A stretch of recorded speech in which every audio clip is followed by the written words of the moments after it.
A finales del siglo XVIII después de Cristo, el sur de África era un territorio donde la ley de la selva reinaba de forma absoluta. Las tribus guerreras disputaban cada palmo de tierra fértil, cada fuente de agua, cada rebaño de ganado. El continente negro hervía con la sangre de guerreros que morían por el honor de sus clanes, mientras el sol abrasador presenciaba masacres y rituales ancestrales.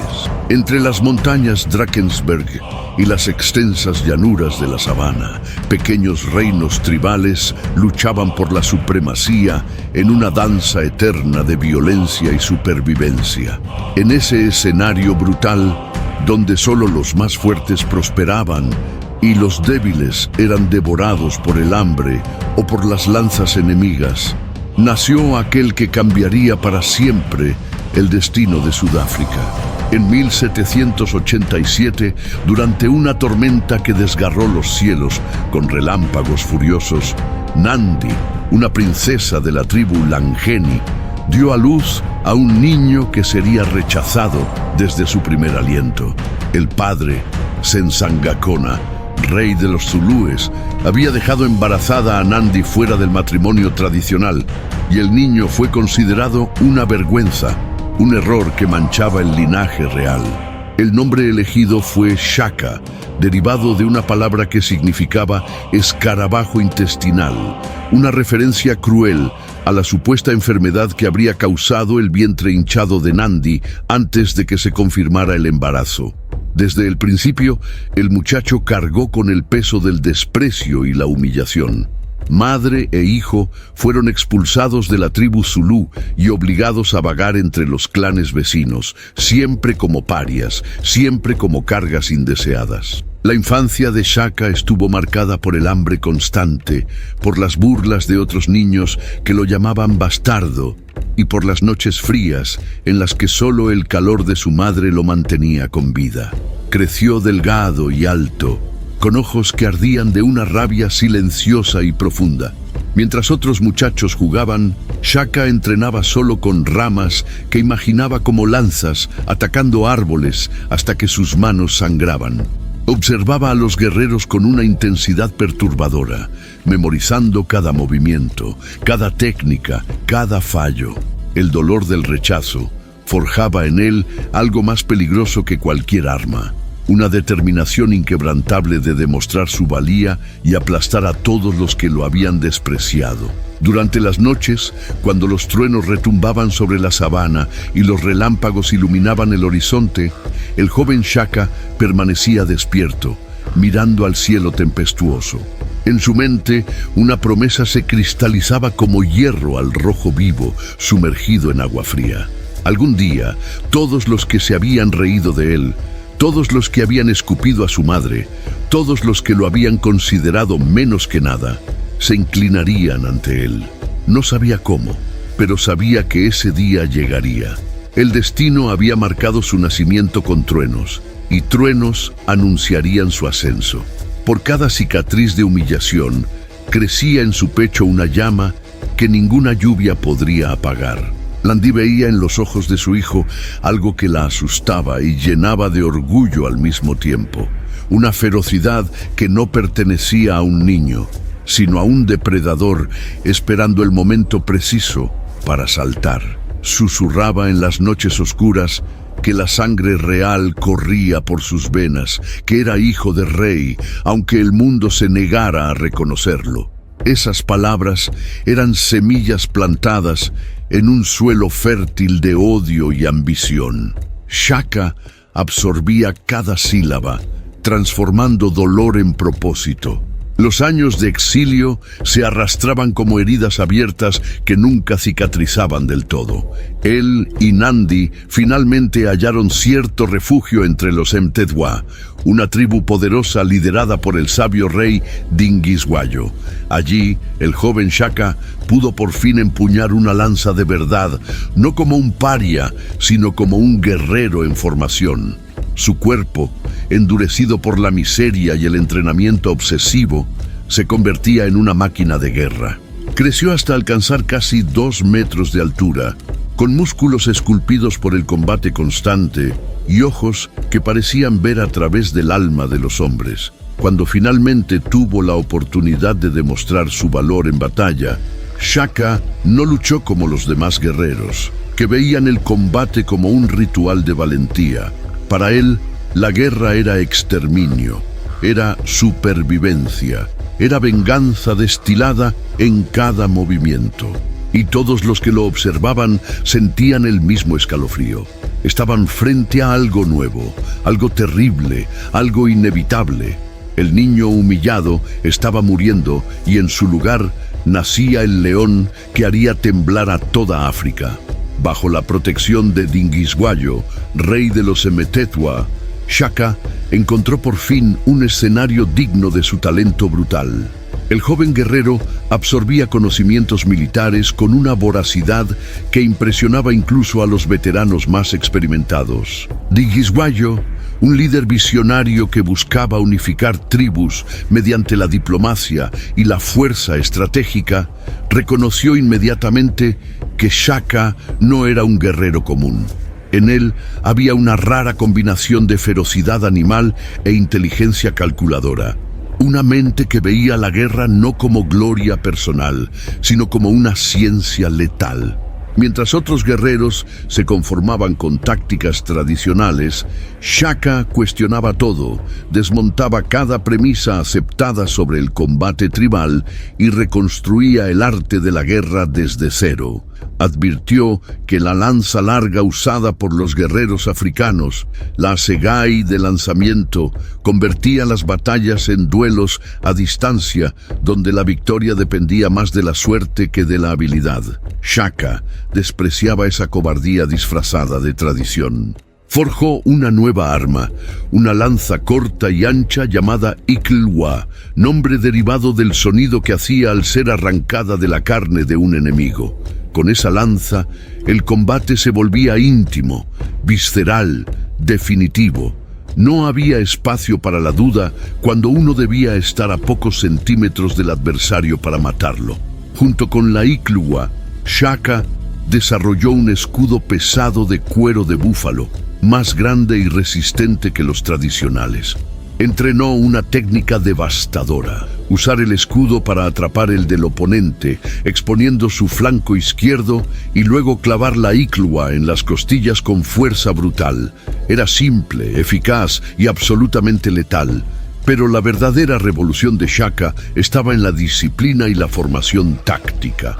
Transformó guerreros individuales en una máquina militar coordinada.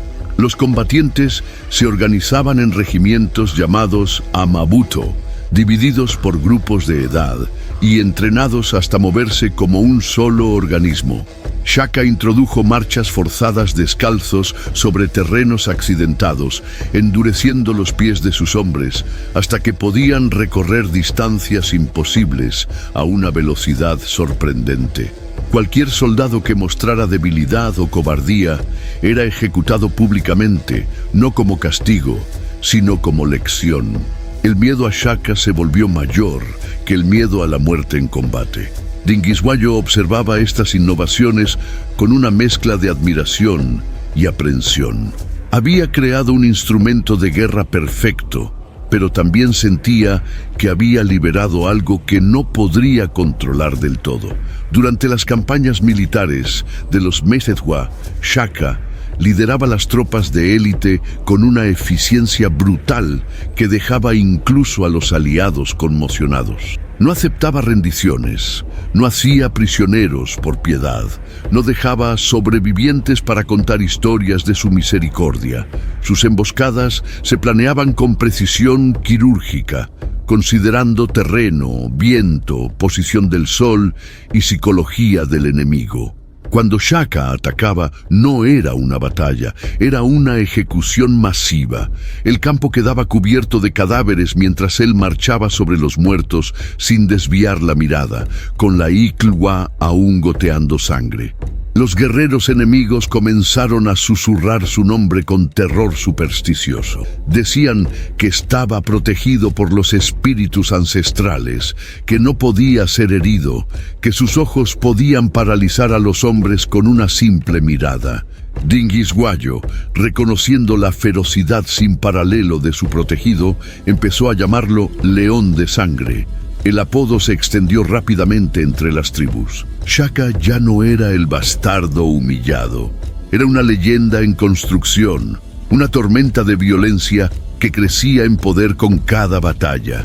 Pero detrás de esos ojos fieros, el antiguo dolor aún palpitaba. Cada victoria era una respuesta a las humillaciones de su infancia. Cada enemigo muerto era un sustituto de todos los que lo habían despreciado. Shaka no luchaba solo por conquista o gloria, sino para demostrar que el niño rechazado se había convertido en el guerrero más temible que África hubiera conocido. Y aún así, algo en él permanecía insaciable, un hambre que ninguna cantidad de sangre podía saciar. Los años bajo Dingiswayo moldearon a Shaka no solo como guerrero, sino como estratega y líder. Aprendió que el verdadero poder no residía solo en la fuerza bruta, sino en la capacidad de inspirar miedo absoluto y lealtad fanática. Sus hombres lo seguirían hasta el fin del mundo, no por amor, sino porque sabían que bajo el mando de Shaka eran invencibles.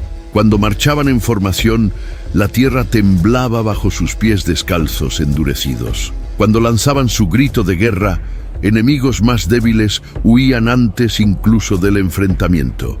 Shaka había transformado la guerra tribal de un ritual de coraje en una ciencia de exterminio, y el continente aún no había visto nada de lo que estaba por venir. El destino tiene una manera cruel de remodelar el mundo mediante la violencia. En 1818, el rey Dingiswayo, mentor y protector de Shaka, cayó en una emboscada preparada por Zwide, el implacable líder de los Ndwandwe. Dingiswayo fue capturado, torturado y ejecutado, su cabeza exhibida como trofeo de guerra. La noticia de la muerte del gran rey se extendió como fuego por la sabana, y muchos creyeron que el imperio Mthethwa se desmoronaría bajo el peso de la pérdida. Pero no contaban con el León de Sangre. Shaka regresó a su pueblo original, los Zulúes, que en ese momento eran solo una tribu menor entre muchas otras. Su padre, Sensangakona, había muerto y había disputas sobre la sucesión. Mediante una combinación de apoyo militar de los remanentes leales de los Mthethwa, manipulación política y puro terror, Shaka tomó el poder. Quienes se opusieron fueron eliminados con eficiencia brutal. No hubo ceremonias elaboradas ni negociaciones diplomáticas.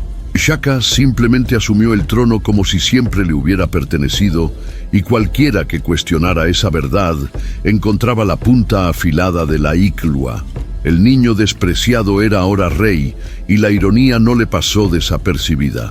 Una vez en el poder, Shaka inició la transformación más radical que esa región jamás había presenciado. No le interesaba gobernar solo a los zulúes. Quería crear algo que trascendiera las antiguas rivalidades tribales, un imperio unificado bajo una sola voluntad, la suya. Su visión era aterradora en su simplicidad y ambición. Todas las tribus de la región serían absorbidas, voluntariamente o no. Habría un solo pueblo, hablando con un solo rugido. Los que se inclinaran serían integrados al nuevo imperio. Los que resistieran serían exterminados hasta el último hombre, mujer y niño. No había término medio en la visión de Shaka. Reestructuró por completo al ejército zulú, ampliando y refinando las innovaciones que había desarrollado bajo Dingiswayo. Los guerreros se organizaron en regimientos rigurosamente disciplinados, divididos por grupos de edad, los Amabuto.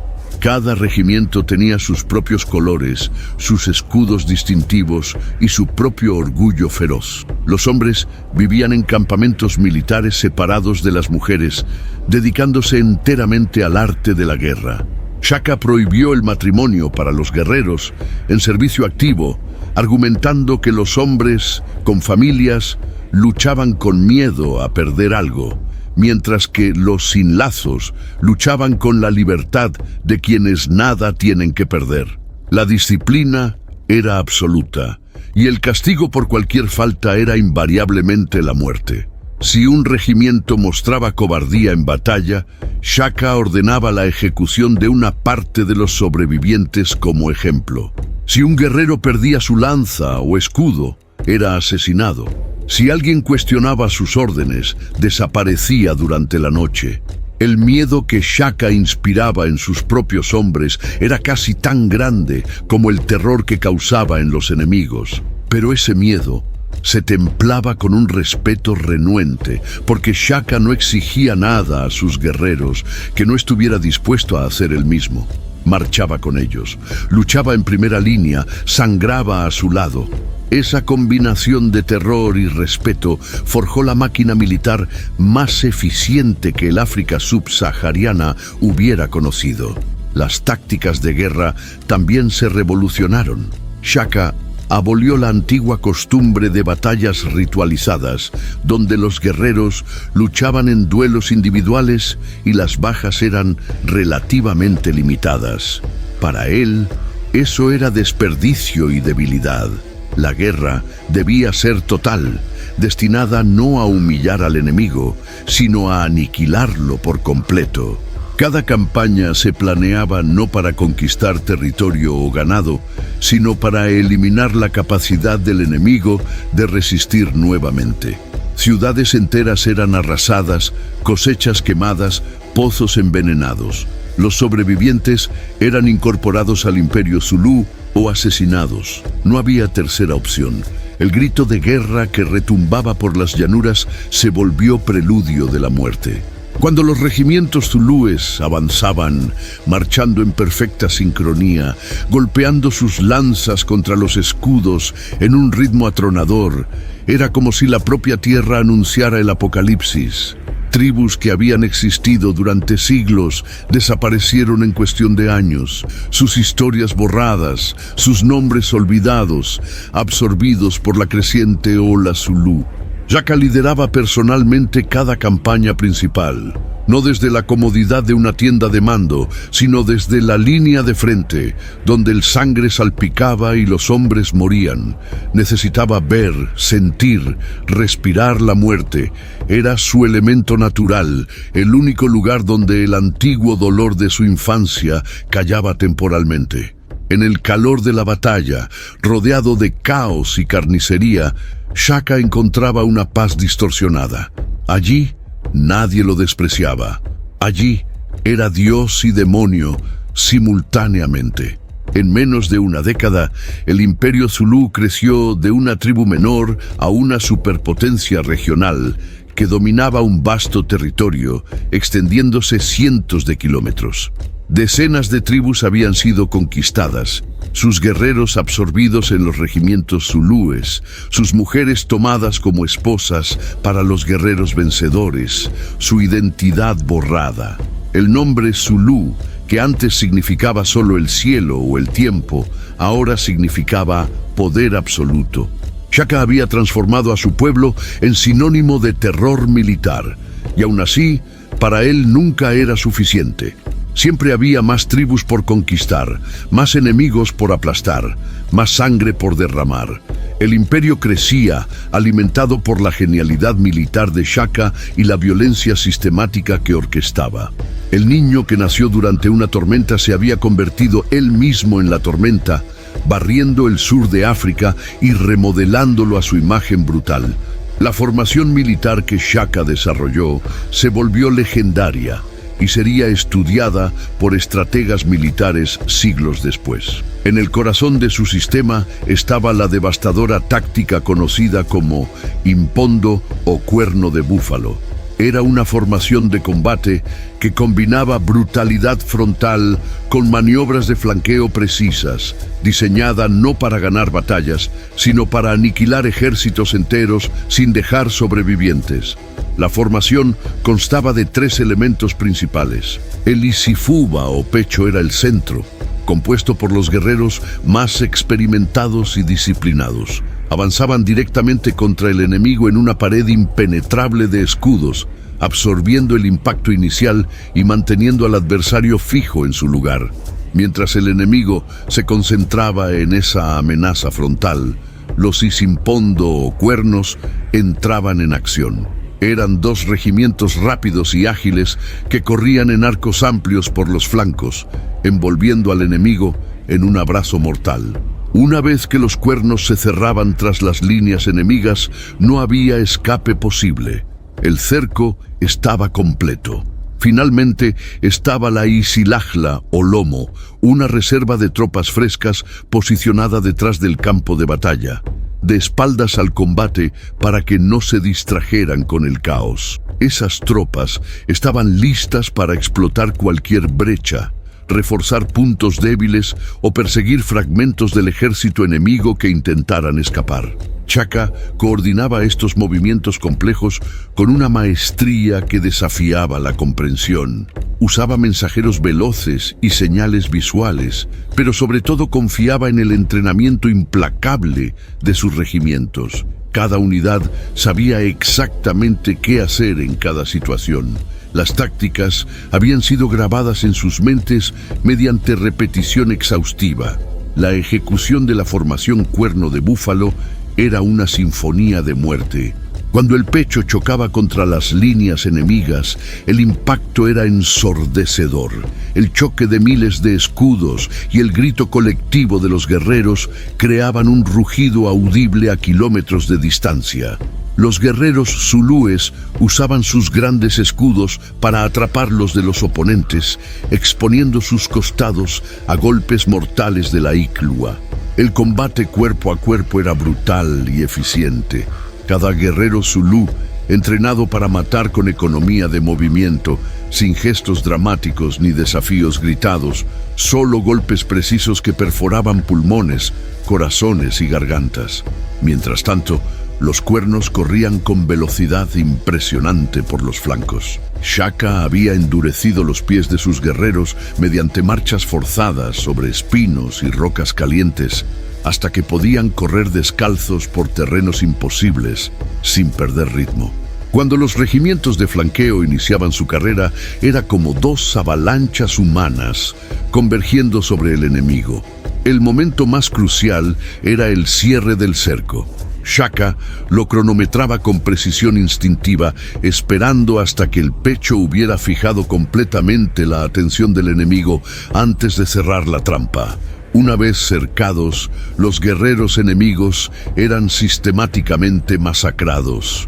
No se aceptaba rendición ni piedad para quienes arrojaban sus armas. Shaka había dejado claro que la misericordia era debilidad y la debilidad era muerte. Sus guerreros obedecían sin cuestionar. El uso estratégico del terreno elevaba aún más la eficacia de estas tácticas. Shaka estudiaba cada campo de batalla con ojos de depredador. Colocaba sus tropas aprovechando colinas para ocultar el tamaño de sus fuerzas.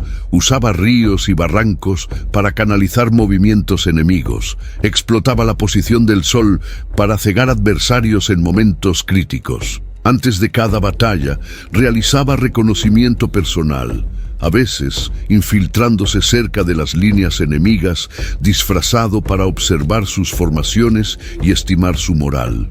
Nada se dejaba al azar. Cada elemento de la naturaleza se convertía en arma en manos de Shaka.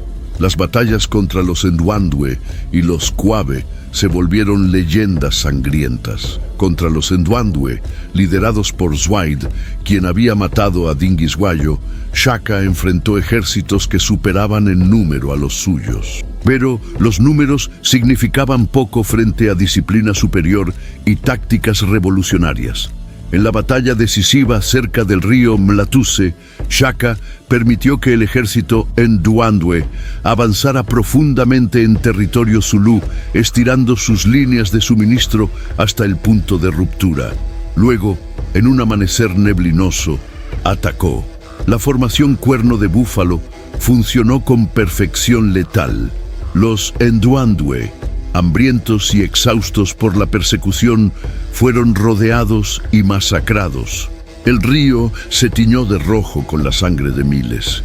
Zwaid escapó con un puñado de sobrevivientes, pero su poder quedó quebrado para siempre. Su tribu desapareció de la historia, absorbida o aniquilada. Contra los Quabe, Shaka demostró que su genio táctico no conocía límites. Usó una falsa retirada, haciendo que sus guerreros retrocedieran en aparente pánico. Los Quabe, sintiendo una victoria fácil, rompieron formación y persiguieron desordenadamente. Era exactamente lo que Shaka esperaba. En el momento preciso, los regimientos zulúes giraron y contraatacaron, mientras tropas ocultas emergían por los flancos. Los Quabe fueron diezmados en minutos, sus líneas destrozadas antes de comprender la trampa. Los campos de batalla tras las victorias de Shaka eran visiones del infierno. Se extendían kilómetros, cubiertos de cadáveres atravesados por la Iklwa, el suelo empapado de sangre que formaba charcos oscuros. Buitres y hienas se alimentaban durante días. Shaka caminaba entre los muertos, inspeccionando los resultados de su obra con ojos que no mostraban emoción. Para él, aquello no era tragedia, era arte. Cada cuerpo era una pincelada en la obra maestra de su ambición. Los guerreros zulúes, victoriosos y cubiertos de sangre, cantaban alabanzas a su rey mientras limpiaban sus lanzas. El nombre de Shaka resonaba por montañas y llanuras, llevado por el viento como un presagio. Donde Shaka pasaba, la tierra temblaba. Sus enemigos aprendieron que resistir era morir, pero inclinarse tampoco garantizaba vida. El imperio crecía sobre montañas de cadáveres y Shaka apenas comenzaba. El poder absoluto no solo corrompe, revela. A medida que el imperio zulú se consolidaba bajo el puño de hierro de Shaka, el líder visionario empezó a transformarse en algo más sombrío. Un tirano cuya paranoia y crueldad superaban incluso la brutalidad necesaria de la guerra. Shaka gobernaba mediante un sistema de terror meticulosamente calibrado, donde la lealtad se aseguraba no por amor o respeto, sino por miedo absoluto a consecuencias inimaginables. Ningún detalle era demasiado pequeño para escapar de su atención.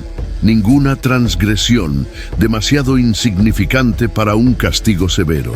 El rey que había revolucionado la guerra ahora volvía su genialidad táctica para controlar cada aspecto de la vida de sus súbditos. La disciplina que había hecho invencible al ejército zulú se expandió hasta convertirse en una red de control social totalitario.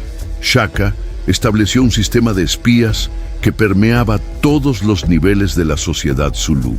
Vecinos delataban a vecinos, guerreros reportaban conversaciones de sus compañeros, hasta miembros de la familia no podían confiar unos en otros. Cualquier murmullo de descontento, cualquier crítica velada, cualquier expresión facial que sugiriera menos que adoración absoluta, era reportada directamente a Shaka. Los acusados de deslealtad eran llevados ante el rey en juicios que eran meros teatros de terror. El veredicto ya estaba decidido antes de que el acusado abriera la boca. Las ejecuciones se volvieron espectáculos públicos regulares, demostraciones del alcance infinito del poder de Shaka. Guerreros que habían servido fielmente durante años eran asesinados por infracciones triviales, por dudar una fracción de segundo al obedecer una orden, por mirar en la dirección equivocada durante una ceremonia, por simplemente estar en el lugar incorrecto en el momento equivocado. Shaka desarrolló métodos de ejecución elaborados, algunos rápidos y misericordiosos con la Iklwa, otros prolongados y agonizantes. Los traidores eran empalados y dejados a morir lentamente bajo el sol abrasador, sus agonías sirviendo como lección viva para cualquiera que considerara cuestionar al rey. Aldeas enteras eran diezmadas cuando Shaka sospechaba conspiración. No se conformaba con castigar solo a los culpables. Toda la comunidad compartía la culpa. Hombres, mujeres, niños y ancianos eran reunidos y masacrados mientras el rey observaba impasible. Las chozas eran quemadas, los campos salados para que nada volviera a crecer. Era como si ese lugar nunca hubiera existido. borrado de la faz de la tierra como advertencia para otros. El ganado, medida suprema de riqueza en la sociedad zulú, era confiscado caprichosamente. Shaka redistribuía rebaños enteros como recompensas para favoritos o los recuperaba sin explicación, manteniendo a todos en un estado perpetuo de incertidumbre. La inseguridad económica era solo otra herramienta de control. Pero Shaka no gobernaba solo mediante castigo negativo. También usaba recompensas calculadas para crear una clase de seguidores fanáticos. Los guerreros que se destacaban en batalla recibían ganado, mujeres y estatus elevado. Los generales leales eran elevados a posiciones de enorme poder, pero siempre con la comprensión implícita de que todo podía ser retirado en un instante. Shaka creó una aristocracia militar totalmente dependiente de su voluntad. Hombres que prosperaban bajo su gobierno y, por tanto, tenían interés en mantenerlo en el poder. El propio rey vivía en una paranoia creciente. Nunca dormía en el mismo lugar 2 noches seguidas, cambiando constantemente entre varias chozas reales. Catadores probaban toda su comida. Guardias personales seleccionados por lealtad fanática lo rodeaban constantemente. Shaka confiaba en muy pocos, y hasta esos pocos eran vigilados sin cesar. Había visto cómo su mentor Dingiswayo fue traicionado y asesinado, y estaba decidido a que ninguna traición lo sorprendiera jamás. El ejército continuaba marchando, expandiendo las fronteras del imperio mediante campañas anuales de conquista. Pero ahora había algo distinto en la naturaleza de esas guerras. Ya no eran solo sobre expansión territorial o eliminación de amenazas. También servían para mantener ocupado al ejército. Shaka comprendía que los soldados ociosos empezaban a pensar y el pensamiento conducía al cuestionamiento. Así que los mantenía en constante movimiento, marchando cientos de kilómetros para atacar tribus cada vez más lejanas. Los guerreros regresaban exhaustos, con apenas tiempo para recuperarse antes de la próxima campaña.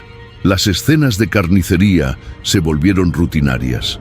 Tras cada batalla victoriosa, el ejército zulú marchaba literalmente sobre los cadáveres de los enemigos muertos, pisoteándolos en una demostración simbólica de dominación total. Los prisioneros eran obligados a cavar sus propias tumbas antes de ser ejecutados. Mujeres y niños de tribus conquistadas eran distribuidos como botín, sus vidas convertidas en moneda de recompensa para guerreros leales. El imperio zulú alcanzó su apogeo de poder territorial, controlando vastas extensiones de tierra y cientos de miles de personas. Pero era un poder construido sobre cimientos de miedo y sangre, no de legitimidad o consentimiento. Cada súbdito zulú vivía sabiendo que su vida dependía enteramente del capricho de un hombre. Shaka había creado una máquina de guerra perfecta, pero también un estado policial donde nadie estaba seguro, donde la próxima víctima podía ser cualquiera. El niño que había sufrido rechazo y humillación había crecido para asegurar que todos a su alrededor también sufrieran, no de la misma manera, sino bajo el peso aplastante de su poder. Había demostrado su valía más allá de toda duda. Había forzado al mundo a reconocer su grandeza, pero el reconocimiento impuesto mediante terror no es lo mismo que el respeto que realmente anhelaba. Y en algún lugar profundo de su psique, Shaka lo sabía. El antiguo dolor persistía, solo disfrazado bajo capas de violencia y poder. El imperio estaba en su cumbre, pero el hombre que lo construyó empezaba a fragmentarse. Las grietas aún invisibles para los demás, pero creciendo inevitablemente hacia algo catastrófico. En 1827, la única persona que Shaka había amado verdaderamente murió, y con ella desaparecieron los últimos vestigios de su humanidad. Nandi, la madre que había protegido al hijo despreciado, que le había susurrado palabras de ánimo durante las noches más oscuras del exilio, que había sido su única ancla de cordura, sucumbió a la disentería. La noticia de su muerte impactó a Shaka con la fuerza de una lanza atravesando su pecho. Se dice que no habló durante horas, permaneciendo inmóvil frente al cuerpo de Nandi, sus ojos fijos en algún punto distante que nadie más podía ver. Luego, cuando finalmente se levantó, el rugido que salió de su garganta era tan salvaje que parecía más animal que humano. El dolor de Shaka se transformó inmediatamente en furia genocida y todo el imperio Zulú sería forzado a compartir su sufrimiento. Shaka declaró un periodo de luto nacional que trascendía cualquier precedente de razonabilidad y se hundía en la locura pura. Ordenó que nadie en todo el imperio pudiera sembrar cosechas durante un año entero, condenando a su pueblo al hambre. Nadie podía consumir leche porque era alimento de niños, y la alegría infantil era una ofensa a la memoria de Nandi. Hombres y mujeres fueron prohibidos de tener relaciones conyugales. Las parejas que violaran esa orden eran ejecutadas junto con todos los miembros de sus familias. Mujeres embarazadas fueron asesinadas porque representaban nueva vida. ¿Y cómo podría haber nueva vida cuando la madre de Shaka estaba muerta? El propio concepto de nacimiento se volvió una blasfemia punible con la muerte. Pero lo peor apenas comenzaba. Shaka ordenó que todos en el imperio demostraran luto visible y extremo. Llorar no era suficiente.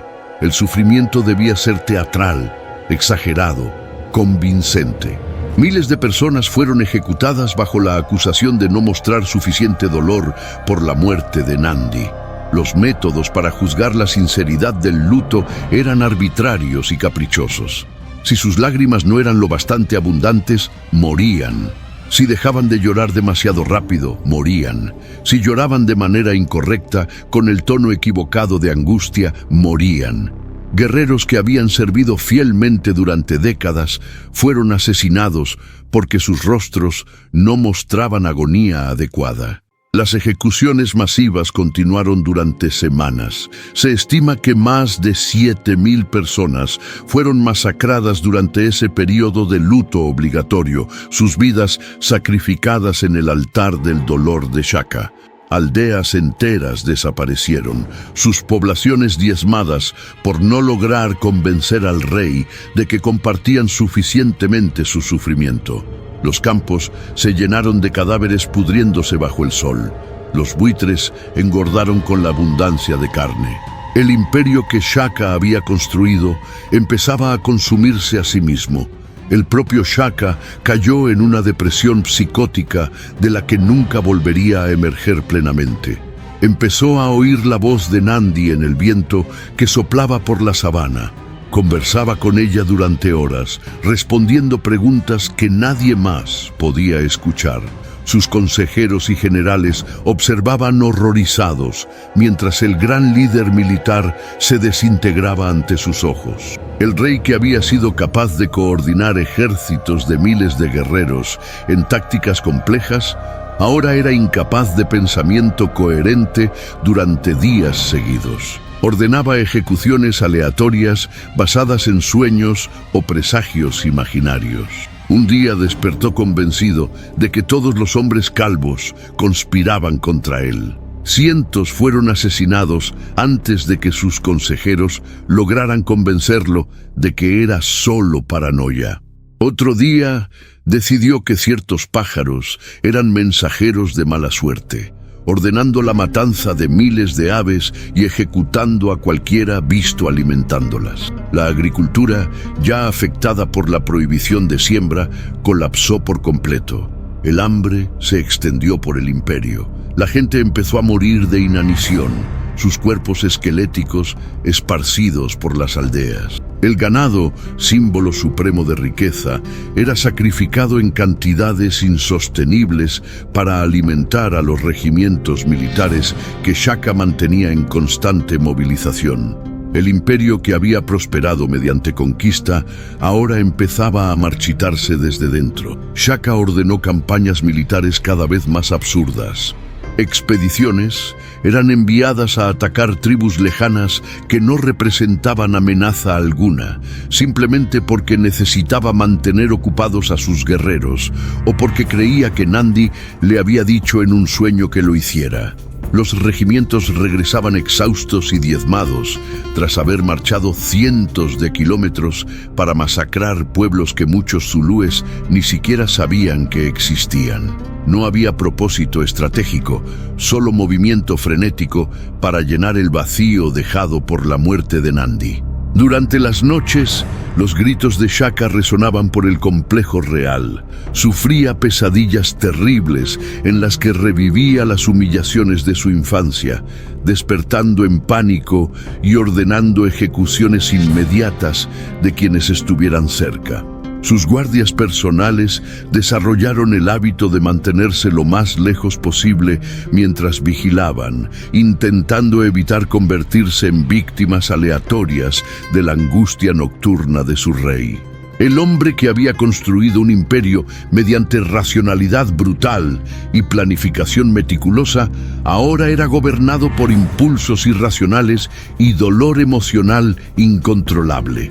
El miedo, que siempre había sido una herramienta de control calculado, se transformó en terror arbitrario. Nadie sabía quién sería el siguiente en morir, ni por qué. Generales leales empezaron a susurrar entre sí, no en traición abierta, sino en preocupación genuina. El imperio que habían construido juntos se estaba autodestruyendo. Shaka, el genio militar que había revolucionado la guerra tribal, estaba llevando a su propio pueblo a la ruina mediante una combinación tóxica de luto patológico y poder absoluto. La grandeza que había alcanzado estaba siendo devorada por la oscuridad que siempre habitó su corazón, una oscuridad que la muerte de Nandi había liberado por completo. El león estaba herido, y un león herido es la criatura más peligrosa que existe. El imperio temblaba bajo el peso de su locura, y quienes estaban más cerca de Shaka empezaban a percibir una verdad aterradora. Para salvar lo que se había construido, el propio constructor debía ser eliminado. Pero ¿quién se atrevería a alzar la mano contra el hombre que se había convertido en sinónimo de poder absoluto en el sur de África? El viento seguía soplando por la sabana, y Shaka continuaba hablando con voces que solo él podía oír mientras su imperio sangraba. El miedo es una espada de doble filo. Puede mantener un imperio unido, pero también puede destruirlo cuando quienes viven bajo su dominio deciden que incluso la muerte es preferible a continuar bajo el terror. En 1828, menos de un año tras la muerte de Nandi, la paranoia de Shaka había alcanzado niveles que hacían su eliminación no solo deseable, sino necesaria para la supervivencia del propio imperio zulú. Los conspiradores provenían del círculo más íntimo de Shaka, demostrando que su paranoia, aunque extrema, no era del todo injustificada. Dingane y Mlangana, sus medio hermanos por parte de padre, habían observado horrorizados cómo Shaka transformaba el imperio próspero en un matadero gobernado por un loco. Compartían la sangre real zulú, y ambos creían que podrían gobernar de manera más estable y racional, sin el peso de la locura que ahora definía cada decisión de Shaka. Pero los hermanos solos no tenían fuerza para alcanzar al rey. Reclutaron a Mbopa, uno de los consejeros más confiables de Shaka y jefe de su servicio doméstico.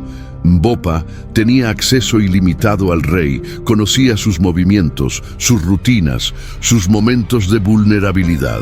Su traición era la más profunda porque venía de un lugar de proximidad absoluta. El hombre que servía la comida de Shaka, que organizaba su vida diaria, que conocía sus secretos más íntimos, ahora planeaba su asesinato. La conspiración fue meticulosamente planeada. Esperaron una oportunidad en que gran parte del ejército zulú estuviera ausente en una campaña militar lejana.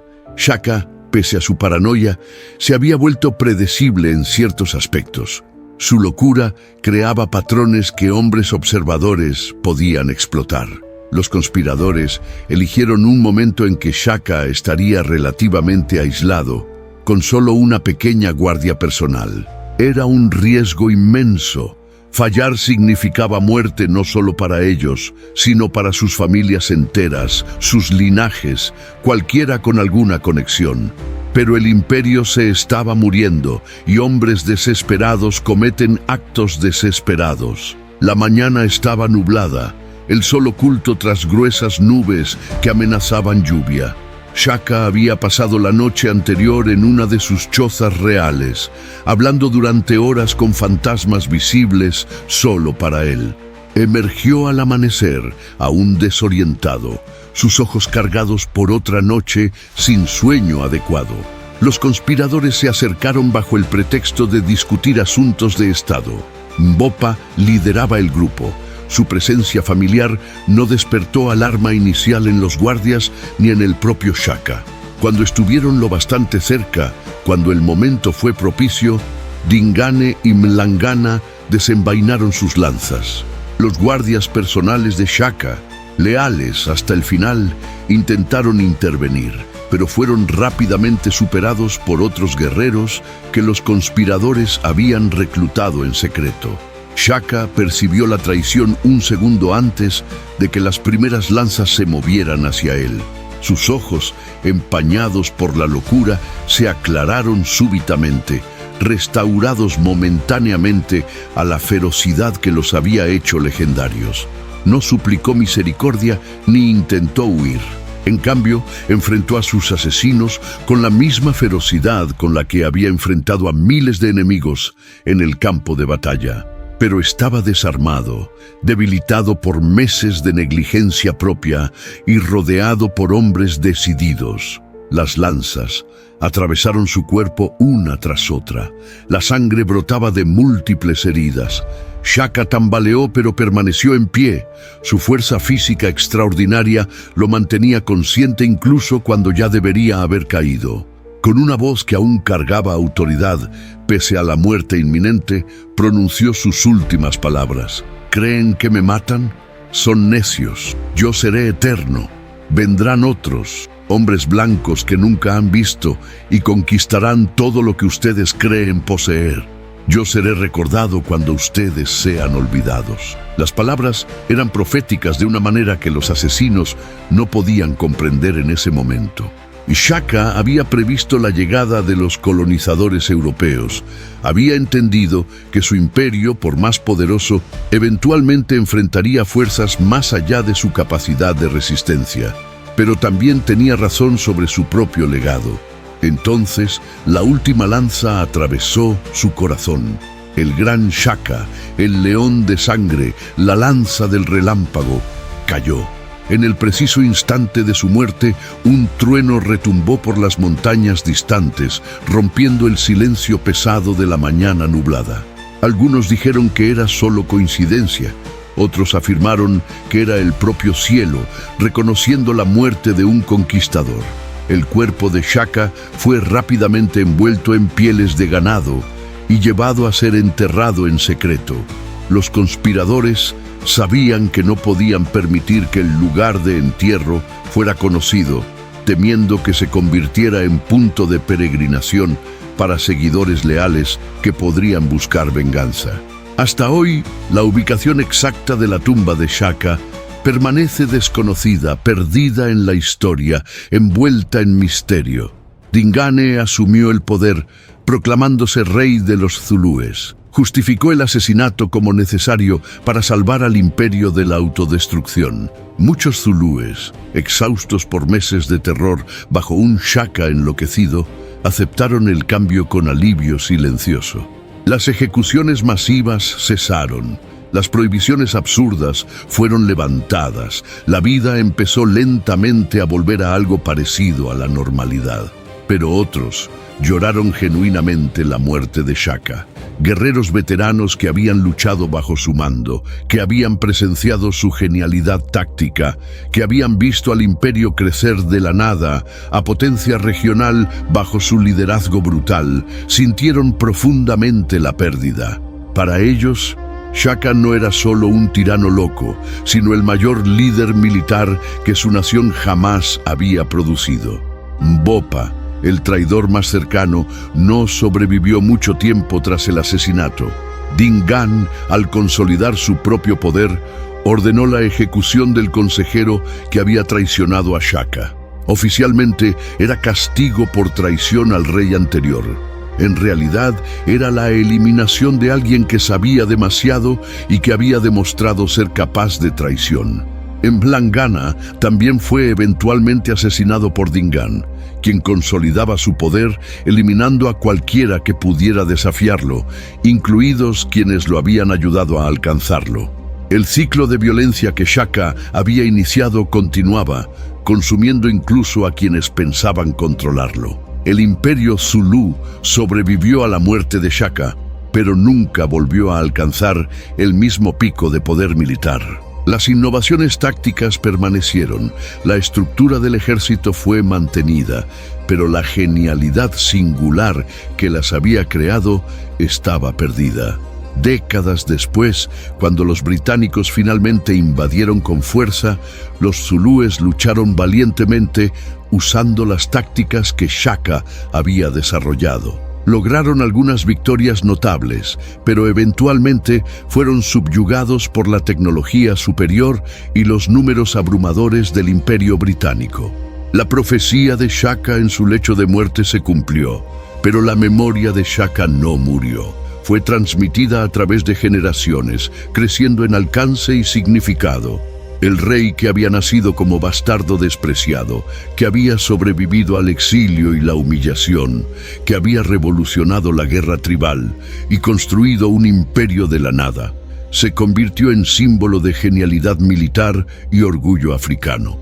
Su crueldad fue contextualizada o a veces olvidada, su grandeza amplificada. El trueno que retumbó cuando cayó se volvió parte de la leyenda, una señal de los cielos de que algo extraordinario había terminado. Décadas se convirtieron en siglos, pero el nombre de Shaka Zulu nunca desapareció de la memoria africana. Mientras otros conquistadores eran olvidados, reducidos a notas al pie en libros de historia polvorientos, Shaka trascendió la mortalidad para convertirse en mito vivo. Su legado se extendió mucho más allá de las fronteras del imperio que construyó, influyendo en generaciones de líderes militares e inspirando movimientos de orgullo africano en todo el continente.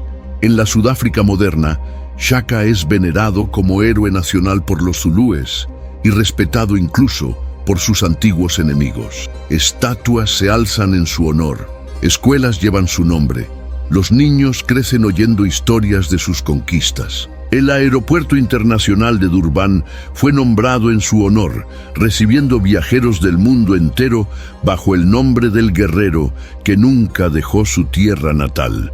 Para el pueblo zulú, él es Inkosi Yesinkosi, Rey de Reyes, un título que trasciende la simple realeza y entra en el reino de lo divino. Pero el legado de Shaka va mucho más allá del simbolismo cultural. Sus innovaciones militares han sido estudiadas por estrategas de todo el mundo.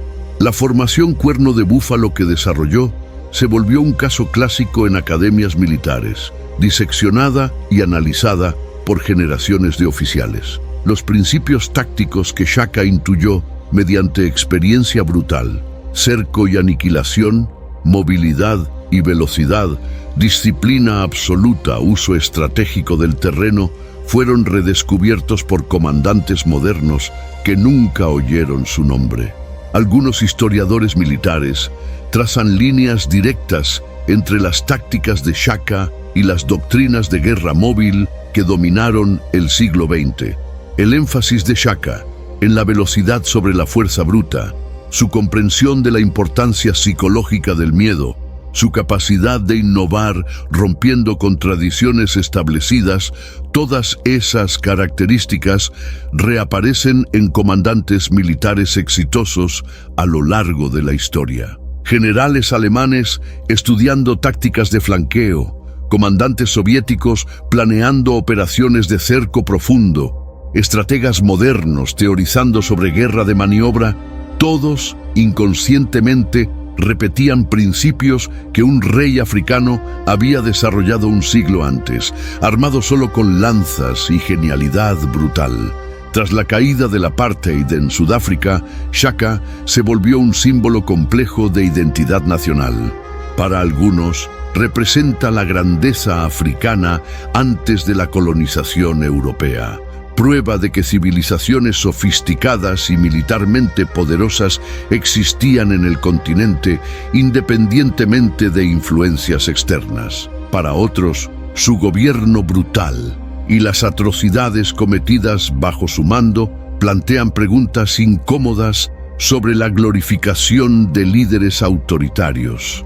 Los debates académicos bullen sobre cómo interpretar su legado, si debe ser celebrado como héroe nacional o examinado críticamente como déspota sanguinario.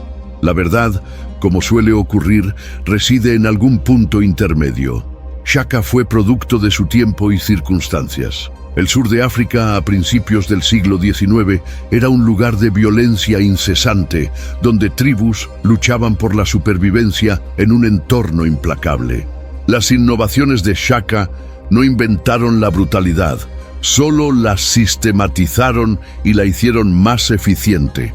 Sus atrocidades, aunque impactantes para sensibilidades modernas, no eran únicas en escala o naturaleza comparadas con conquistadores de otras partes del mundo en periodos similares. Alejandro Magno masacró ciudades enteras.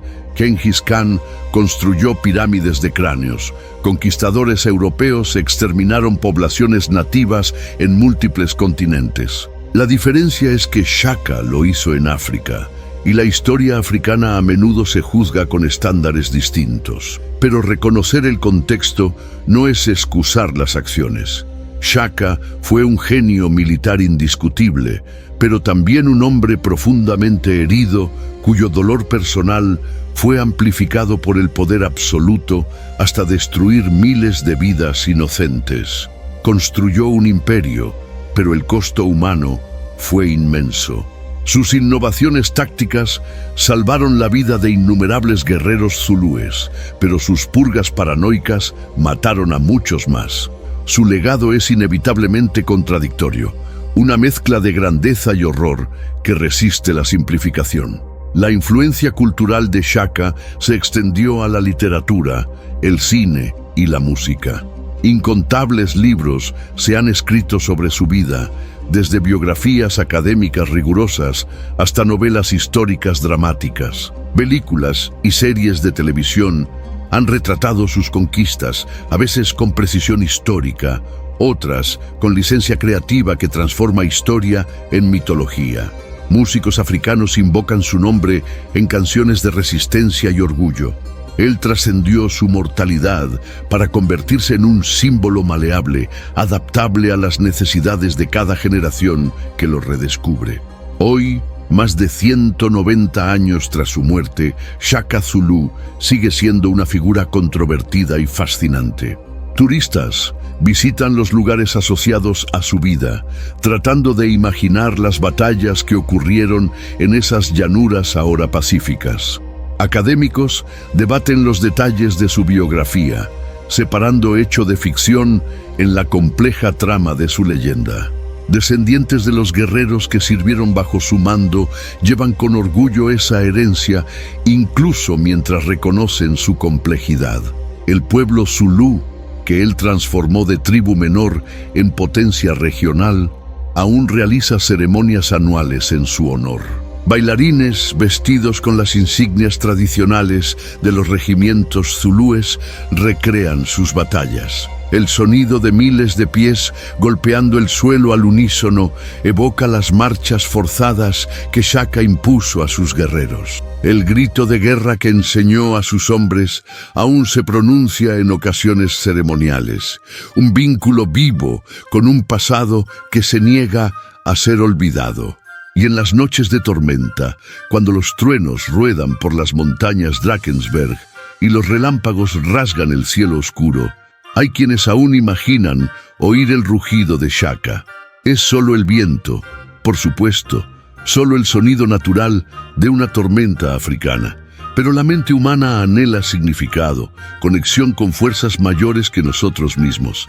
El niño que nació durante una tormenta, que sobrevivió al desprecio y al exilio, que forjó un imperio mediante genialidad militar y brutalidad sistemática, que enloqueció con el poder y fue asesinado por quienes más cerca estaban de él, ese hombre se volvió más grande que la vida. Nació en medio del lodo y el desprecio, hijo ilegítimo rechazado por su propio pueblo, pero levantó un imperio de la nada mediante pura fuerza de voluntad y genialidad táctica. Shaka Zulu, la lanza del relámpago, el león de sangre, el rey de reyes, demostró que las circunstancias del nacimiento no determinan el destino. Mostró que una sola mente brillante puede revolucionar el arte de la guerra y remodelar naciones. También mostró los peligros del poder absoluto sin control, cómo la genialidad puede deteriorarse en locura cuando no se tempera con humanidad. Su legado es a la vez inspirador y aterrador, un recordatorio de que grandeza y terror a menudo caminan de la mano, de que los mismos rasgos que crean líderes excepcionales también pueden destruir a quienes los rodean. La sabana permanece indiferente a los dramas humanos que se desplegaron sobre ella. El sol aún nace sobre las llanuras donde Shaka entrenó a sus regimientos. Aún se pone sobre los campos de batalla donde miles murieron bajo sus órdenes. La tierra absorbió la sangre derramada y produjo nueva vida. El ciclo eterno continúa independiente de reyes e imperios. Pero el espíritu de Shaka, ya sea como memoria histórica o fuerza mítica, persiste. Él es la lanza que rasgó el cielo de África, el trueno que aún resuena a través de las generaciones, la prueba de que un hombre, mediante una combinación única de circunstancia, genialidad y brutalidad, puede dejar una marca indeleble en la historia humana. Su nombre será recordado mientras haya personas para contar historias de grandeza y tragedia, de conquista y locura, de cómo un bastardo despreciado se convirtió en el guerrero más temible que el sur de África jamás conoció.